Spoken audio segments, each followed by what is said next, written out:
Next up, got Dan Bresciani from Loco Coco. How are you? I'm good. He's another founder. Doing well. So Dan and Sean founded Loco Coco, which is a cold brew coffee and coconut water blend. They participated in the New Beverage Showdown yesterday. If you saw it, they were in the semifinals. And what was your experience like? I mean, it was awesome. It was kind of nerve-wracking getting up there, and you look out, and there's like hundreds of people.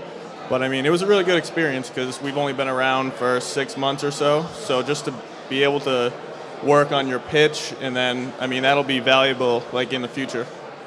So you positioned your brand sort of interestingly. When you launched, a lot of the focus was on gyms and sort of fitness centers. Why do you think that was an opportunity to sell your brand? I mean, that actually almost fell into our lap because we knew that we were kind of targeting the health and fitness industry, and CrossFit gyms really already knew our product. They knew about cold brew coffee, and they knew about the benefits of coconut water.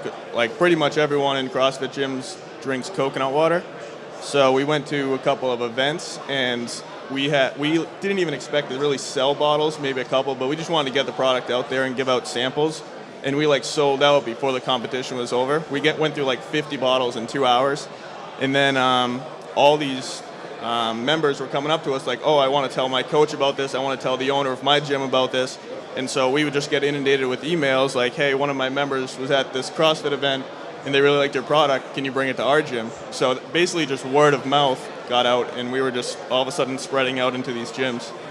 So you're an early stage entrepreneur. You've been doing this for 7 months. 7 months. All right. What's been the most challenging aspect of launching your brand? Just really not. I graduated college 2 years ago with a finance degree, so I was never really in the food industry. So really just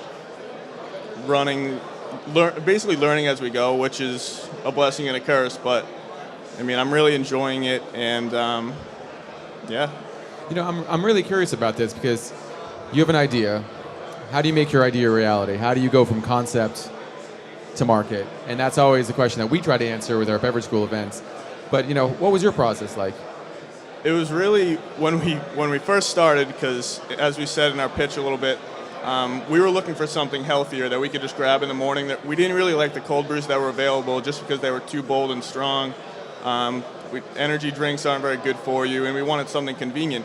And when we started mixing, we were actually started making protein. It was cold brew coffee, protein, and we used coconut water to sweeten it up. Okay. So we kind of experimented with that for a couple of weeks, and we just couldn't get rid of that gritty protein, like taste and texture. So we eventually tried it with just the cold brew and the coconut water, and immediately we're like, this is awesome. This is exactly what we're looking for. And so when you wanted to bottle the product, you wanted to scale, you wanted to bring it into stores, I mean, what was your first stop? Just basically getting it out to people and being like, what do you guys think? Kind of deciding what our market was going to be. So were you self-bottling? Yeah, really? Still are. Still are? It's just Sean and I. Wow. And we do distribution and bottling. We kind of got lucky, actually. There was a guy that he has this big bottling facility. He does like dressings and sauces and stuff, and he used to lease to a juice company, and they basically just up and left. So we had contacted him, and he's like, hey guys, I got all this unused equipment if you want to use it. And we're like, perfect. So granted, we have to do that from between the hours of 7 p.m. and 7 a.m., but when we do it, it's convenient. And he's letting you use it for free? No. Oh, okay, I was going to say. Well, in either case, I mean, what was it like to learn that kind of machinery and like start bottling like that? Because that, co-packing and product formulation usually isn't necessarily the founder's forte. It's the sales and marketing aspect of it, but it sounds like you're doing both. Well, it's good for us because we're pretty small scale right now, so we don't have to pay a co-packer to do these huge runs, especially because the shelf life is 75 days, which is pretty good for an HPP. Because you HPP. Yes, we HPP. So it's pretty good for HPP, but it's not great for like these shelf-stable ones that you can do a huge run and just start shipping them. So it's good that we can do these small batches. And when we first started, we were just hand bottling like for samples to give out to people, just like with this 5-gallon bucket and just pouring it in. So once we got this like double piston filler, we're like, this is awesome.